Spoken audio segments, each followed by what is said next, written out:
Welcome to Rising Tides, the business podcast where we explore how business professionals across industries make waves and rise above the competition. Join Angela Merziff and myself, Kim Hayden, as we talk to inspiring business professionals, from entrepreneurs to executives, about the strategies and tactics they use to get ahead. From their failures to their successes, you'll get an inside look at what it takes to make it in the business world today. Good morning, everyone. Welcome to another episode of Rising Tides. I apologize, anyone trying to watch this on LinkedIn. I don't know why we can't connect to LinkedIn. I don't believe it's connected, but you can watch the replay after. I'm super excited to talk to our next guest. This is going to be a very interesting conversation, and I just want to take a moment to introduce him. Our next guest is an author, blogger, and branding guru, Kim Rozdeba. He's guided some of the Fortune 500's oldest and most iconic brands. He has over 3 decades of strategic planning, branding, and executing multi-million-dollar advertising and marketing campaigns, and also as well as PR, corporate communications in agriculture, pharmaceutical, petroleum, airline, telecommunication, and the automotive industries. And he recently published his first book called Branding Queens: Discover Branding Secrets from 20 Incredible Women Who've Built Global Brand Dynasties. The book defines branding under 5 key components called the 5 C's of branding, which we'll talk to him about. And he's a local. He resides in Calgary, Canada, with his wife, and he has 3 adult children. And I don't believe we've talked to a local before. Welcome to the show, Kim. Thank you very much. It's kind of nice to have an audience that's local as well as a host in the same province that I'm in. Yes, it's amazing to have you on. First time on the show, having a local, which is interesting. Kim, my co-host Kim is not joining us today. I'm flying solo, as you know. Now, is this because we have the same name and she's possibly worried that we're going to get confused? Because I was hoping that if there was a really tough question, I'd go to her and go, well, right? she was Which Kim are you asking? Me. Right, exactly. We could throw her some curveballs. We'll have to do that next time you're on, Kim. Well, I hope she feels better soon. Yes, me too. But she's pushing all the buttons in the background for us. We had some technical difficulties, but hopefully everything's ironed out now, so we can get the good stuff out of this interview for everybody watching. So, Kim, could you share with us your journey into the world of branding? What inspired you to get started in this field? Yeah, I'd love to. So it was not a direct route. I don't think anybody's career is a direct route unless you're a profession like a doctor or a lawyer. But even that, I think it somewhat doesn't go in a straight line. So I actually started in the oil and gas industry in Toronto. I went to University of Toronto, the center of the universe, and I decided that would be a good place to start a career. And I started working for British Petroleum, which was bought up by Petro-Canada. And I got into marketing and I loved it. And I did sales promotions. I did the first torch relay. I'm now aging myself. The first torch relay glass promotion. I was an escort runner with the Olympic torch as well.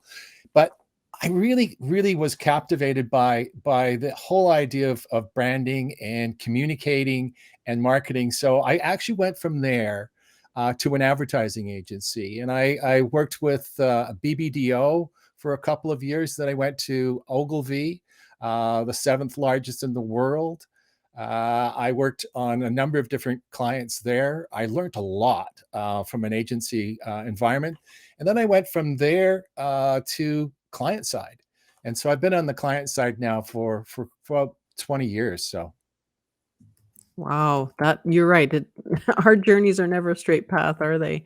But No. yeah, there's stepping stones that lead to the next interesting thing. And I think especially if you're a creative person like we are, we're always, interested and intrigued by lots of different things. So that takes us down a winding path usually. But a good one. Ogilvy, like, oh my goodness, that's a huge brand, a huge agency. I'm sure you gleaned a lot of great knowledge and I insight did. into the world of advertising from them. Um, so tell us a bit about that. You've worked with some iconic brands, Fortune 500 brands. What was a project that stands out, and maybe a challenge on a project that stands out to you, and what did you learn from it? How did you overcome this challenge? So, I mean, selling gasoline is not, I mean, I look back and I go, really, we were trying to sell gasoline? I mean, it's a necessity. But at the same time, there was technology. We were working with Shell. I'd worked with Petro-Canada on their advertising, so I actually went right from Petro-Canada to actually to the agency that worked on there. So I worked on Petro-Canada as well. But uh, I, what was amazing that I learned is that you can sell anything. And I do a blog, and one of my favorite ones that I wrote was about selling water. You know, where a lot of the water you buy today, right, comes from out of the tap. Okay, they filter it, but it's still coming from the tap, and it's more expensive than gasoline. So Mm. I mean, you can create value from anything, and so I found that was probably one of my first learnings is from a gasoline perspective, is that you can actually create value attached to it with technology. And we had a new technology that we introduced into the marketplace. And if you go back in time, one of the most famous commercials from Shell was the distance. They would have the barrier. And for those that are older, they remember these barriers, and you'd measure the Shell gas against other gasolines, and you would go Mhm. further with Shell. And that was their positioning for many years. And so we Mm. brought it back, and we brought it back, and we tested it. We did everything, we test everything, because these are expensive campaigns that we put out. And we wanted to make sure that we were having a campaign that would resonate with our target audience. And we did a PS, we did testing across Canada, including French Quebec.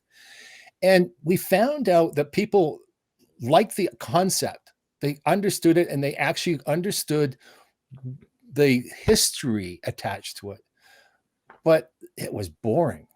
And they, I mean, they would watch it possibly once, but we had to go back to the drawing board. And we went back to the drawing board, and we did the same concept. We had the lab, because we had a scientist standing there, explaining the new technology. But we changed the presenter to Leslie Nielsen, the comedic. He's no longer with us. And I mean, at the time, he was very popular. I mean, Airplane was a huge success. His comedic abilities, is legendary. And we had him every time that commercial ran. They sold more gasoline. Amazing. Yeah, that is amazing. So for a commodity like gasoline, you can get it anywhere. It's basically in the consumer's mind, it's the same everywhere, but it sounds like you used comedy and humor to really make a connection with the audience. Yeah. Yeah. I And feel like and that history attached to it, the yeah. legacy of the brand itself. Yeah, absolutely, absolutely. Um, so you have 3 decades worth of experience in the branding world. How has everything you've worked on, the different agencies you've worked with, the client facing business you have now, how has all that shaped your approach to branding? And what does your approach consist of? So it's really watching and listening, but listening is probably half of it. I mean, when we start asking questions of anybody, they tend to go to the rational side of the brain, uh, and and you don't get the full answer. So one of the words I use a lot in my the team that works with me will go, yeah, this is a trait that you'll see from Kim would be why. why? And it's not asking it just once, but many times until you really get to the why. And so to understand your audience is a lot of just watching of how they do it as opposed to what they say they do. And Mm. I would spend time, depending on the customer, in their environment, wherever the transaction is going to take place. I would spend days. I would spend days with the people that are actually interacting with the customer, is also to see how that interaction takes place. Is there friction? Is there what does really happen when that transaction takes place? And then when does they actually experience the product? So it's really being somewhat. When I was a kid, I wanted to be an archaeologist, and Mm. for some reason, I think this is what I kind of do.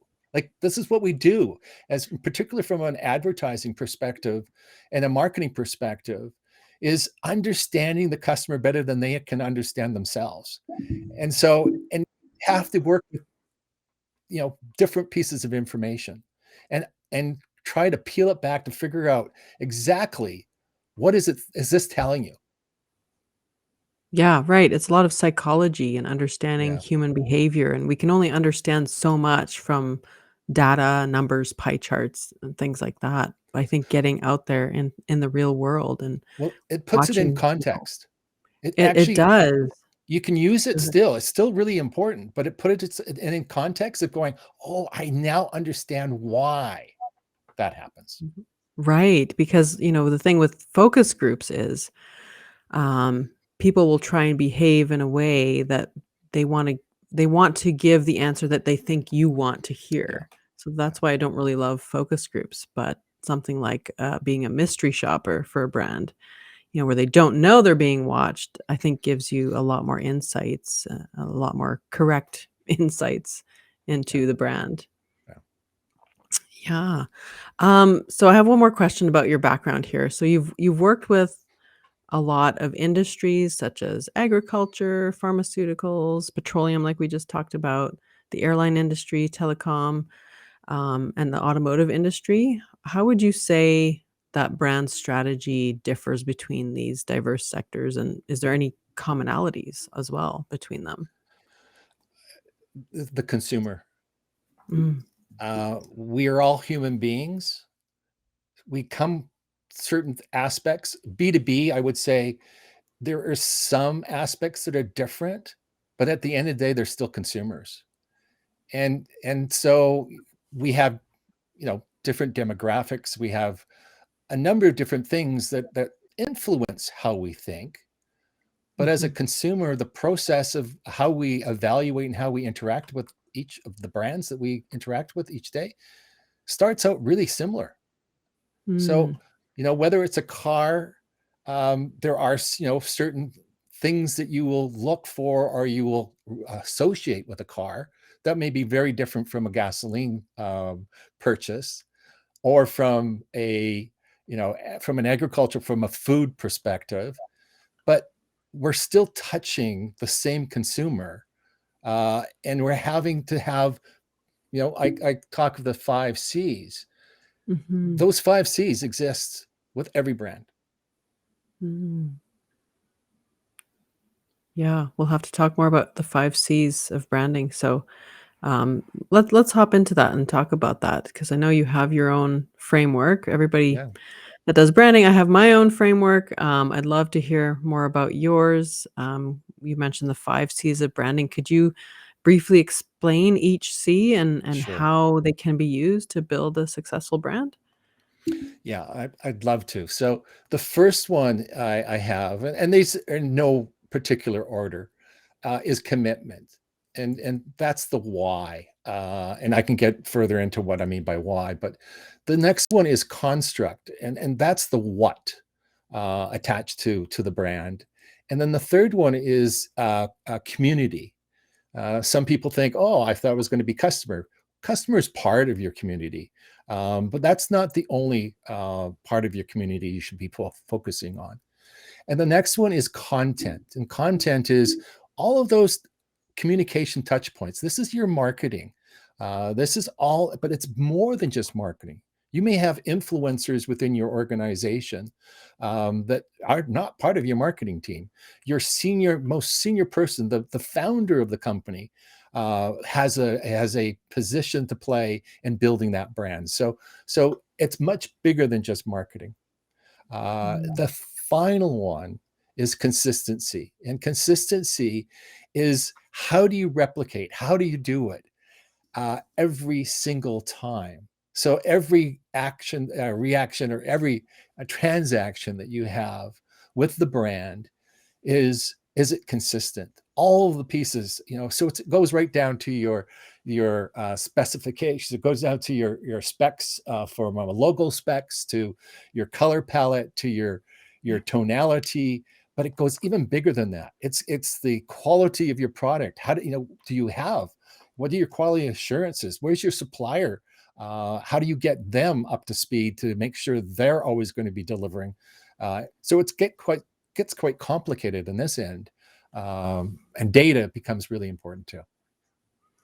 Yeah. I know I read an article about consistency in branding that talked about just being consistent alone in your branding. Like you talked about the colors and people recognizing who you are and the way you do things. That alone will boost your revenue by some 25%.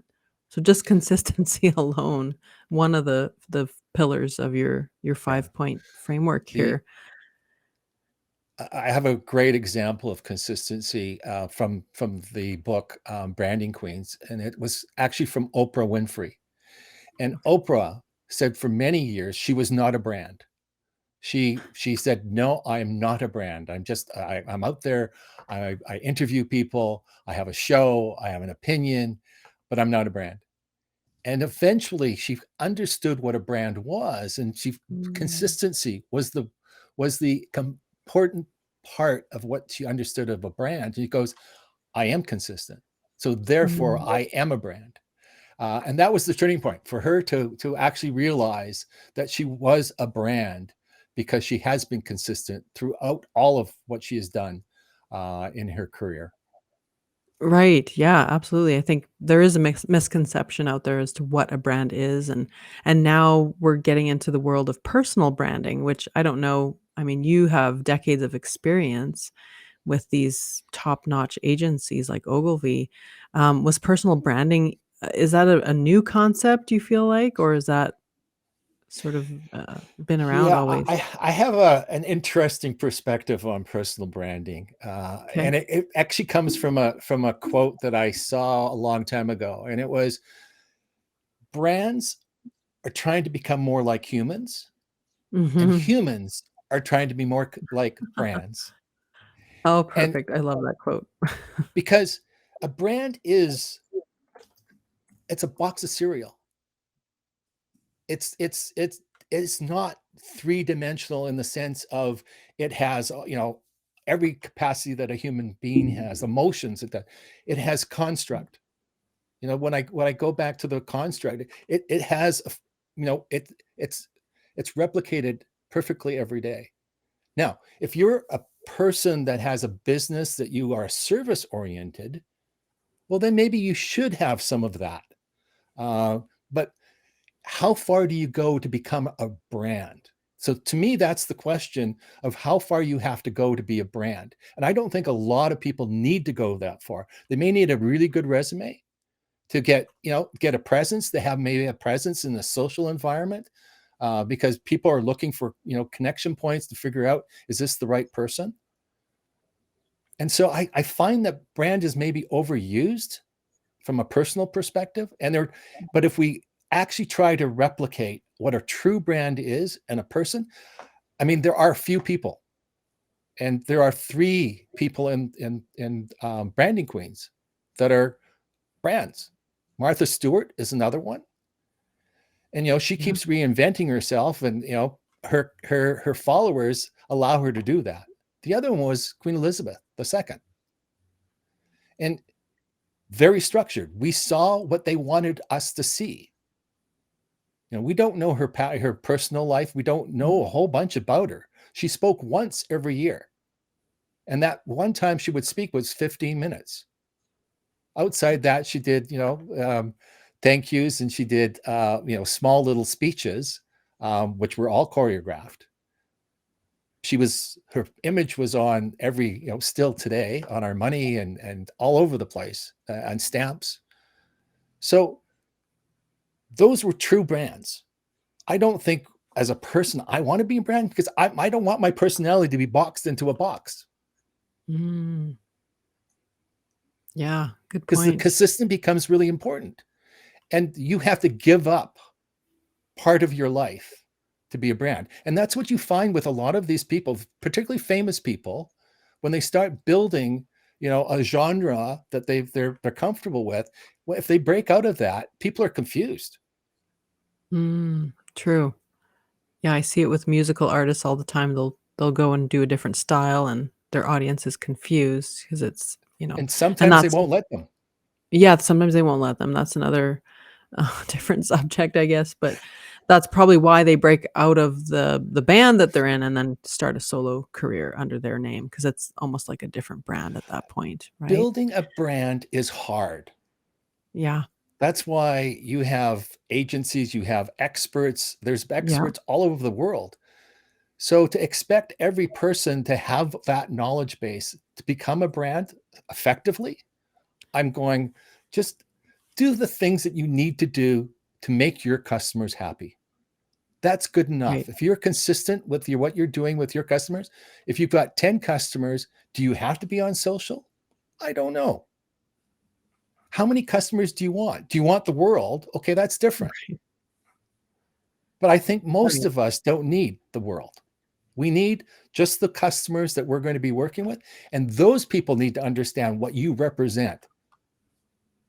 Right. And customer service, that's never going away. Everyone No. wants a great delivery of whatever it is you're doing and great experience, right? How you make them feel. And I know that was one of your quotes when when we got you on the show, is like, it's not what the brand does or says, but it's how it makes its customers feel. And if you Right. just keep that in mind, that's just the most simplest definition of branding. Yeah. Um, I think we right. put way too much pressure on people to believe that they have to be a brand, that they have to be out there, with content and be leaders, and certain people, yes, absolutely. If that's part of their gig, if they're an author, you got to be out there. Yeah. But do you have to really be so structured as a brand? That's the question I have. Yeah. Yeah, absolutely. Like you say, work backwards from what do you need? How many customers, clients do you need in a year, and work backwards from that. And, you're never going to compete with the Shells of the world and, No. the airline industries and that. You're not going to compete with what they do put out for marketing and advertising. So, for you, if you're a small business owner, if you're a solopreneur, it's going to look a lot different. But that consistency, do people know what it is you do? Are they talking about you in the right way, in the way that you would want them to talk about you, not only your reputation, but like, what is it you do? Is it confusing, right? Or is it clear? And those are kind of the building blocks of creating a memorable brand, one that gets shared, and then that brings in the types of clients that you want. The Right. 20 women that are in the book Branding Queens all started not thinking about a brand. All they were obsessed with was providing the best product to their customer. In many cases, they understood their customers better than anybody because they were actually their customer. And that's where they started. They obsessed with getting the best product possible. And I think any entrepreneur, that's where they start. Yes. The brand Absolutely. comes later. Absolutely. We're usually trying to solve a problem that we solve for ourselves, and a previous version of ourself is usually our target audience, our target That's right. customer, right? In many Typically. cases. It reminds me of that, they had a movie on Netflix a while back, and maybe it's still on, called Self-Made, the story of Madam C.J. Walker. Madam C.J. Walker, she's in the book too. Oh, okay, lovely. I need to read your book. Well, let's talk Yeah. about your book. So, the name of it is Branding Queens. What was your motivation behind writing it? So it actually started with the first branding queen that's in the book, and that is Barb Nicole Clicquot. Now, Clicquot, Veuve Clicquot, is the champagne. And I had read a book. I didn't realize that Veuve Clicquot was started by a woman. Actually, it was her and her husband. Her husband passed away quite young. He had yellow fever. This was back in the 1800s. And she continued the business. She didn't have to. I mean, she was wealthy. She was an aristocrat. She could have stayed. She had a daughter, a young daughter at the time, but she was just as passionate as her husband of building this business. And they hadn't built it to a point yet of commercialization. So she continued on. And I did not know this. And the other thing I did not know, what the word veuve translated in English, and it's widow. So on the bottle is Widow Clicquot. And I started going, why would you put widow on a brand? So that was my question, and I had no answer. So I started to do my investigation, and you'll have to read the book to find the answer. Okay. But that was the start. And I started going, are there other women out there that I'm not aware of that started, iconic brands or built iconic brands? And I came up with 20. It goes back 200 years. And the youngest one is about 20 years. Wow. Yeah, there's your why again. Asking that question, why? You and my 6-year-old would get along really well. Yeah, I guess I never lost it when I was a kid. I guess not. Except I don't have answers to a lot of his whys. Like, why do we have a nose, mommy? I don't know. We just do. Yeah. So what was the most interesting or inspiring story as you were researching these women? What stood out during your research? This is the hardest question because they Mm, all stand out to me. That's why they're in the book.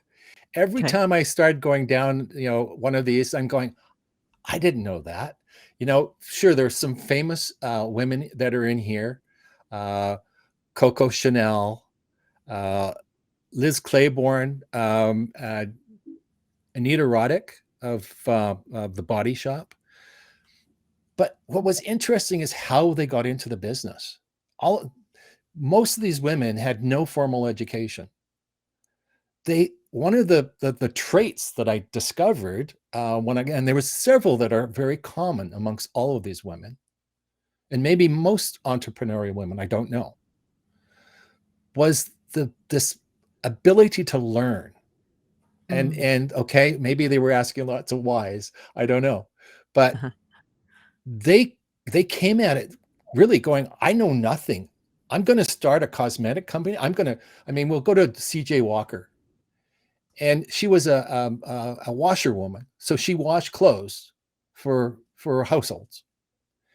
Her parents were slaves. And she started a business, and her business was hair products. One of the problems was there were no running water bathrooms. There were outhouses at that time. So a lot of women didn't wash their hair very often, and particularly Black women, and their hair would fall out. So she came up with a product, and the product, she was not a chemist. There was different, types of products that were out there, and she actually was able to put one together. And she started there. What was really interesting when she started is she started with a cause, a purpose. And her purpose was to help other Black women, not only with because if you think of one thing about any person, your facial representation, your hair, your how you look is really important. So she started there in helping other women, but along the route, she also got women to work with her. So she got agents, and this is a similar model to Mary Kay. Mary Kay is another one that's in the book, where she was helping other women as well. So CJ Walker, she started off training these women.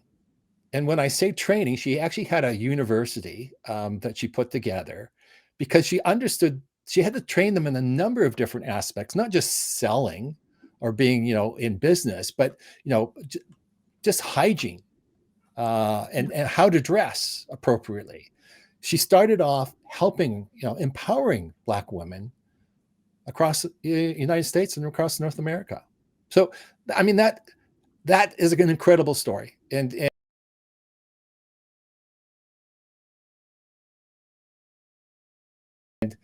she says the Netflix is about 50% accurate.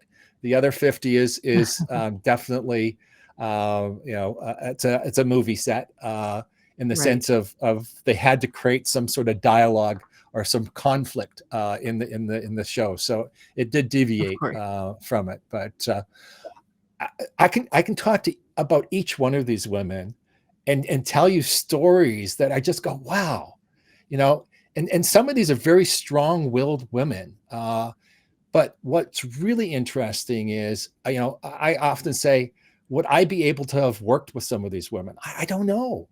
I don't know if I'm good enough to have worked with some of these women. Their expectations are extremely high.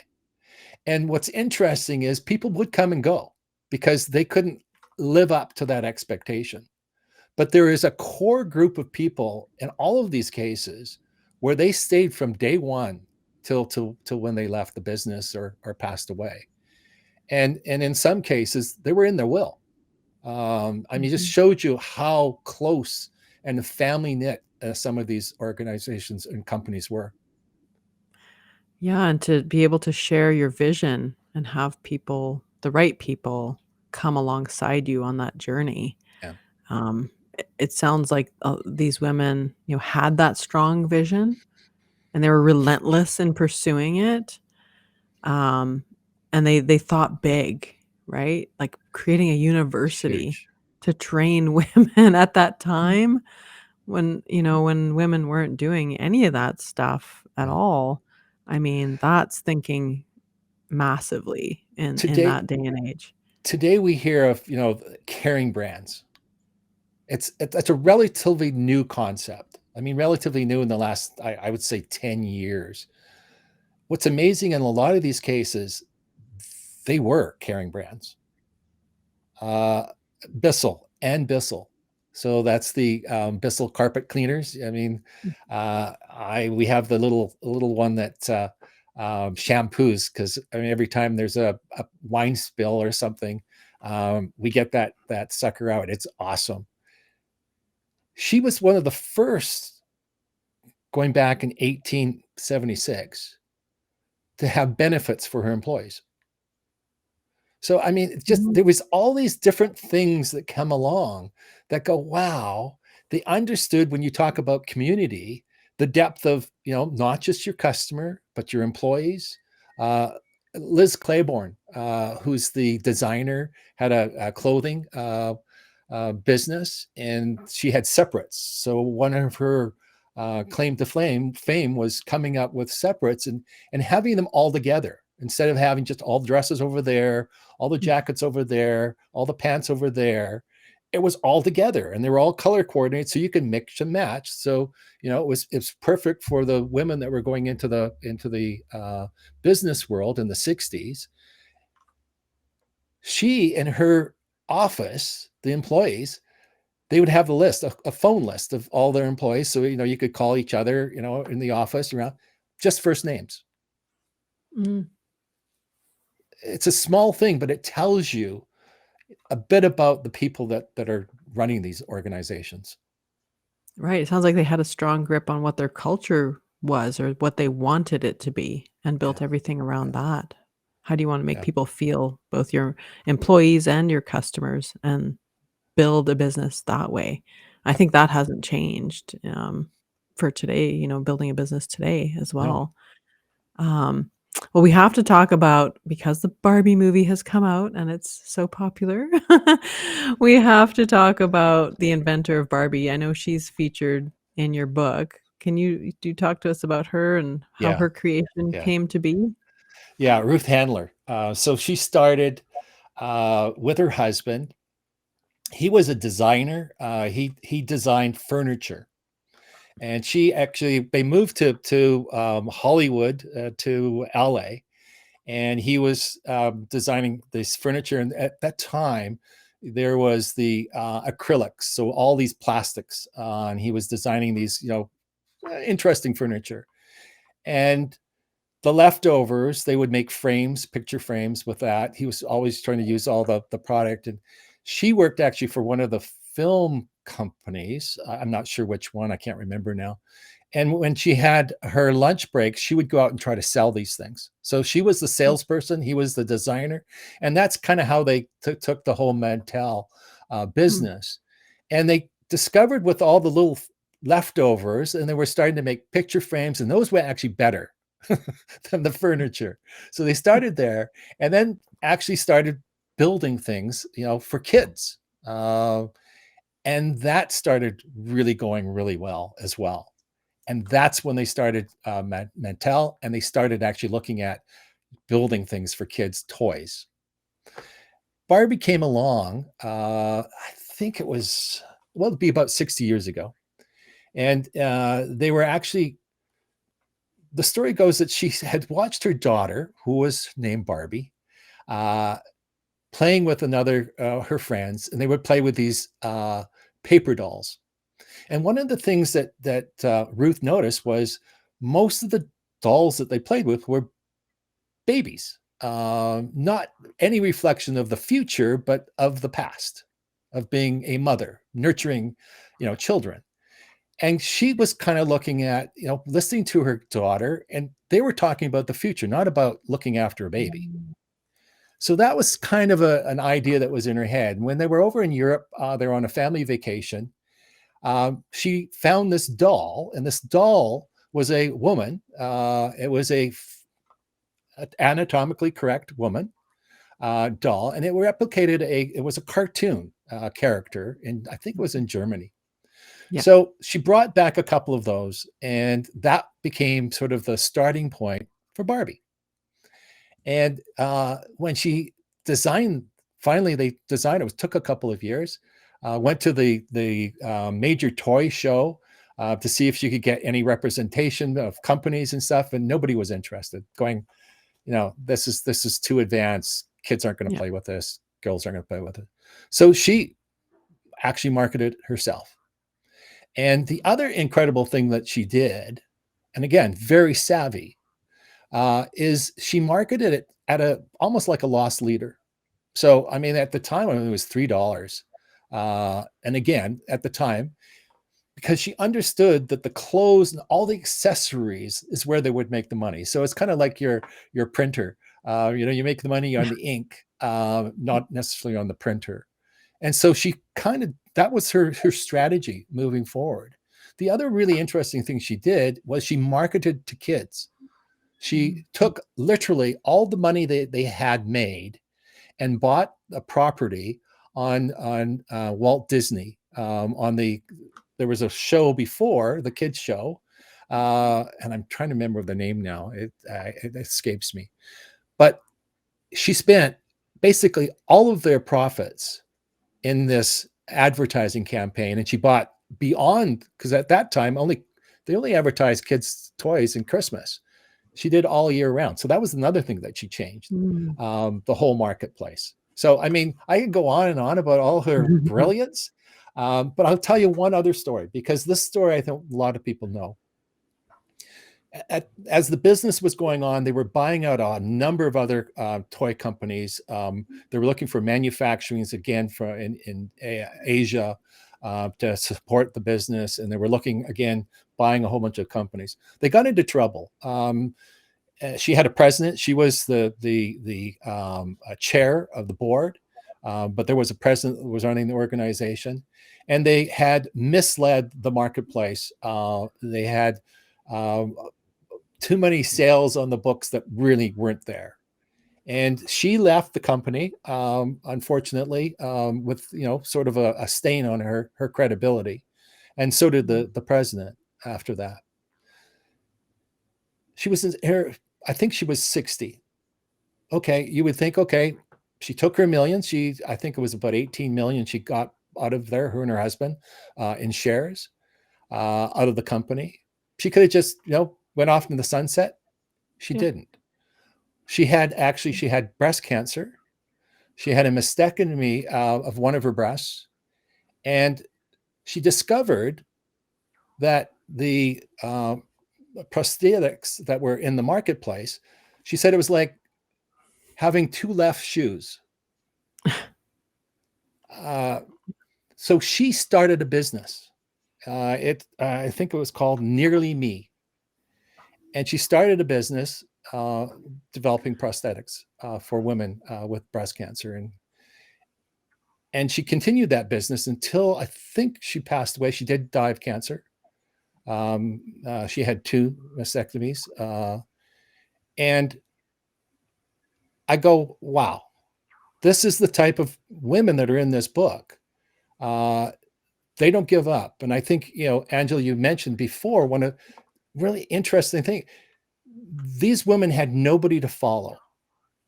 So, and nobody believed what they were going to do was going to be successful. They were told they were crazy. You can't do this. So they had to believe themselves all the way.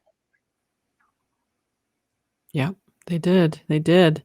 And again, that's you too. If you're building a business, you've got to believe in yourself. You're you're that person building that dream that you see, you envision it, right? You have to be the one that believes in yourself. And luckily we have all these examples now, right? Of these great business owners, entrepreneurs, women that have gone on before us that we can learn from. They really didn't have anything to look to. Who would have thought this doll would still be relevant today? And I mean, bigger than anyone could have imagined. I mean, if I was the marketing person, I'm going, I couldn't accomplish this. To have a show, a movie that is sold out every day. I was talking to somebody in New York yesterday, and he goes, I'm trying to get tickets for my wife because she really wants to go. We're going to do a Barbie night. And he said, but I can't get tickets. Yeah, I know. Right? And this is decades and decades later. How much of that would you say is on point branding versus luck? Because some people looking at that would go, well, they just got lucky. They were, did this in an era when. So again, if you read some of the biographies of some of these women, luck played a role, absolutely. And I think most entrepreneurs today will say, yeah, there was some luck there. I met this particular person who did this. I mean, I think there is, but I think it's also about being opportunistic too and seeing that opportunity. Not everyone has those eyes to see, but entrepreneurs seem to have that gift to be able to see that opportunity and pounce on it fearlessly, right? Yeah. Oh, man. Well, I could talk to you all day. Go ahead. Yeah, they're risk takers for sure. You have to be. But and sometimes they took risks and they failed, but they got up. And as I said, there's others that had situations that I mean, Martha Stewart with her legal situation that she was in, and she could have just disappeared. Yep, absolutely. And it doesn't always work out the first time. It's was it Thomas Edison that invented the light bulb? He didn't work the first, I don't know, bazillion times that he tried it.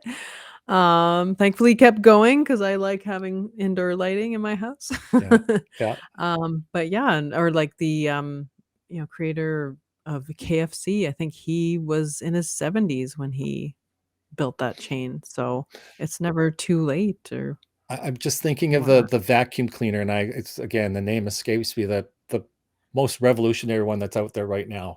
Dyson? Dyson. Dyson.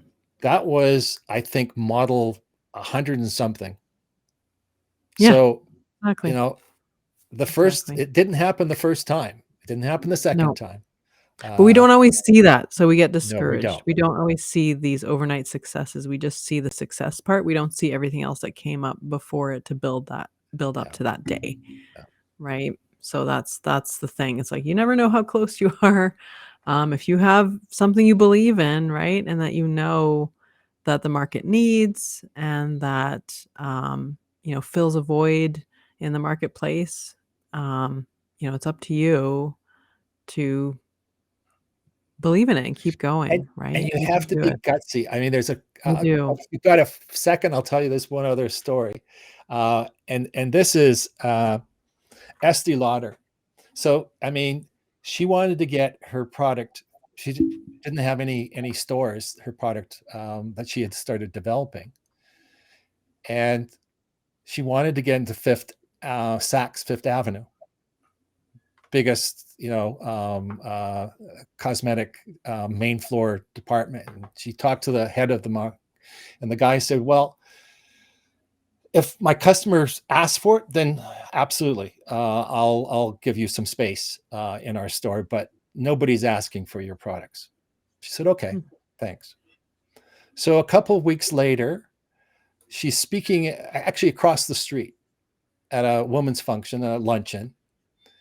And she, at the end of it, says that she'd like to give everybody as a token of appreciation, lipstick. She said, you're going to have to go to you'll have to go to Saks to ask for it. Good one. Yeah, exactly. You have to be a little bit daring, a little bit bold, a little bit different, take an angle that other people aren't taking and just go for it, right? That's kind of the Yeah. common thread here that I'm hearing. But yeah, I could talk to you all day. I could listen to your stories all day, but we should probably wrap it up. Well, or you could just buy the book. Just buy the book, everybody. I know I'm going to. So I'm assuming it's sold everywhere books are found. Yes.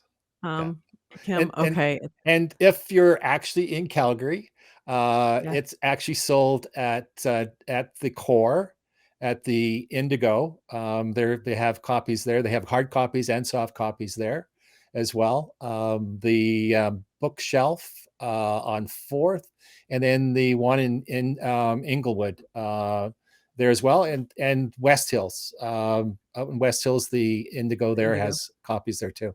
So perfect. Well, so yeah, that's check it easy to out. get copies if you're in Calgary. Yeah. Outside that, Amazon.